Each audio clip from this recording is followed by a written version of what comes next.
Chinnasalem doctor சுதாகர்ணன் astro TV நேயர்கள் அனைவருக்கும் வணக்கம். மேசராசிக்காரர்களுக்கு இந்த குரு பயிற்சி அமைப்பு எப்படி இருக்கும் அப்படின்றத நம்ம பார்க்கலாம்.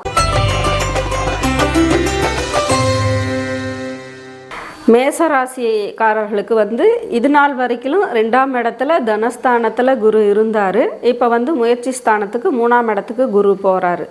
முயற்சி ஸ்தானத்துக்கு குரு போனாலும் குரு இருக்கிற வீட்டை விட அவருடைய பார்க்குற வீடு நல்ல ஹைலைட்டாக எடுத்துகிட்டு கொடுக்கும். ஏன்னா குரு பார்க்க கோடி நன்மை அப்படின்ற விஷயம் இருக்கிறதுனால குரு பார்வைகள் விளற வீட்டுக்கு தான் நம்ம பலன் கொஞ்சம் நிறையா எதிர்பார்ப்போம். அப்போ மேசராசிக்காரர்களுக்கு 3ஆம் இடத்துல உட்கார்ந்து அந்த ராசிக்காரர்களுடைய 7ஆம் இடத்தை 5ஆம் பார்வையாகவும் 9ஆம் இடத்தை 7ஆம் பார்வையாகவும் 11ஆம் இடத்தை உங்களுக்கு 9ஆம் பார்வையாகவும் பார்க்குறாரு. இது நல்ல ஃபேவரபிளான டைமிங்கு, ஃபேவரபிளான இடம். அப்போ 7ஆம் இடம் அப்படிங்கும்போது உங்களுக்கு களத்திர பாவம். களத்திர பாவத்தில் திருமணம் சார்ந்த விஷயங்கள், கூட்டு விஷயங்கள், தொழில் கூட்டு, நண்பர்கள் சம்பந்தப்பட்ட விஷயம், சமூக தொடர்புகள் சம்பந்தப்பட்ட விஷயங்கள், வெளிநாட்டு பயணங்கள் சம்பந்தப்பட்ட விஷயங்கள், இந்த மாதிரி நிறைய விஷயங்கள் அதில் இருக்குது. அப்போ உங்களுக்கு 7ஆம் இடத்தை பார்க்கும்போது இந்த திருமணம் சார்ந்த விஷயங்களில் மேசராசி அன்பர்களுக்கு தடைப்பட்டவங்களுக்கு இந்த வருஷம் கொஞ்சம் சீக்கிரமாக திருமணம் நடக்கிறதுக்கான வாய்ப்பும், பிரிந்த தம்பதியர்கள் ஒன்று கூடக்கூடிய சூழலும், ஒரே இடத்துல இருந்தால் கூட மனதளவில் சங்கடத்தோடையும் பிரச்சனைகளோடையும் வாழ்ந்துட்டுருக்க கணவன் மனைவியாக இருந்தால் கூட அவங்களுக்கும் நல்ல அந்யோன்யம் வரக்கூடிய வாய்ப்பும் இந்த வருஷம் நல்லாயிருக்கும். மேக்ஸிமம் பார்த்திங்கன்னா கூட்டு தொழில் விஷயத்தில் அவங்க ஜாதகத்தில் நல்லா இருந்தால் அந்த பார்ட்னர்ஷிப்பை சேர்த்துக்குவாங்க. ஆனால் பொதுவாக கூட்டு விஷயம் ஆகுமானா இந்த வருஷம் உங்களுக்கு கூட்டு விஷயம் ஓரளவுக்கு நல்லாயிருக்கும் அப்படின்றது உண்டு. பொதுஜன தொடர்புகள், கூட இருக்கக்கூடிய நண்பர்கள், இந்த மாதிரியான விஷயங்கள்லாம் உங்களுக்கு நல்ல சப்போர்ட்டிங் கிடைக்கிறதுக்கான வாய்ப்பு இருக்குது. பண விஷயங்களில் புது வரவுகள் கிடைக்கிறது, உங்களுக்கு நிலுவையில் இருக்கக்கூடிய பணம் திரும்ப கிடைக்கிறது, இந்த மாதிரியான விஷயங்கள் நல்லாயிருக்கும். நிறைய சொத்து பத்துக்கள் வாங்கக்கூடிய யோகம், நிலபுலன் சம்மந்தப்பட்ட விஷயங்கள் வாங்கிறது, இந்த மாதிரியான விஷயங்களும் உங்களுக்கு நல்ல முன்னேற்றம் கொடுக்கும்.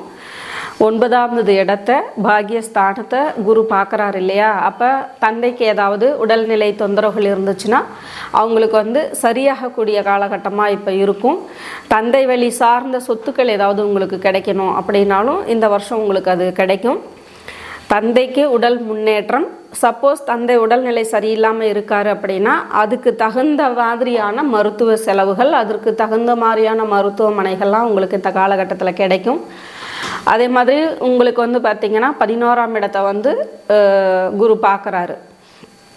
11ஆம் இடம் எப்போவுமே 11ல் ஒரு பாவகிரகம் இருந்தால் கூட அது ரொம்ப நல்ல விஷயத்தில் முன்னேற்றத்தில் கொடுத்துக்கிட்டே போகக்கூடிய சொல் இருக்கும் அப்படின்ற ஒரு அமைப்பு இருக்குது. அந்த இடத்தையும் குரு பார்க்குறாருங்கும்போது உங்களுடைய சேவிங்ஸ், அதாவது சேமிப்புகள் அதிகக்கூடிய வாய்ப்பு நல்லாயிருக்கும். உங்களுடைய தொழில்துறையில் முன்னேற்றங்கள் கொடுத்து அதுக்கான வருமான விஷயங்களை முன்னேற்றப்படுத்தக்கூடிய வாய்ப்பு நல்லாயிருக்கும். தொழில் விஷயம் நீங்கள் செய்கிறது உங்களுடைய திசாபுத்தியை பொறுத்து நீங்கள் செய்யணும். ஆனால் அதுக்கான சில எஃபர்ட் எடுக்கணுன்னா தாராளமாக எடுக்கிறதுக்கான சான்ஸ் இப்போ நல்லா இருக்குது. அப்படின்றதுனால உங்களுக்கு வருமான விஷயம், உங்களுடைய ஆசைகள் நிறைவேறக்கூடிய அமைப்பு, வெளிநாட்டு பயணங்கள் இருக்கக்கூடிய அமைப்பு, உங்களுடைய குழந்தைகளுடைய கல்வி முன்னேற்றங்கள், அரசு வேலை சம்மந்தப்பட்ட விஷயங்களில் திரும்ப கிடைக்கிறது, இந்த மாதிரியான விஷயங்கள் எல்லாமே உங்களுக்கு நல்லா இருக்குது. ஒரு சில கிரகங்களில் ஒரு சில கிரகத்தை மட்டும் வச்சுக்கிட்டே இது நம்ம எடுத்துக்கக்கூடாது. ஏன்னா இந்த வருஷத்துலேயே ராகுகேதும் பெயர்ச்சி ஆக போகிறாங்க. அவருடைய விஷயத்தை வச்சும் ஒரு சில பலன்கள் மாறுபடலாம். அதனால் முடிஞ்ச அளவுக்கு மேசராசி அன்பர்களுக்கு எல்லா வித துறைகள்லேயுமே ஒரு முன்னேற்றம் வரக்கூடிய சூழ்நிலையாக தான் இந்த வருஷம் இருக்கும் அப்படின்ற மாதிரி நல்லா இருக்குது.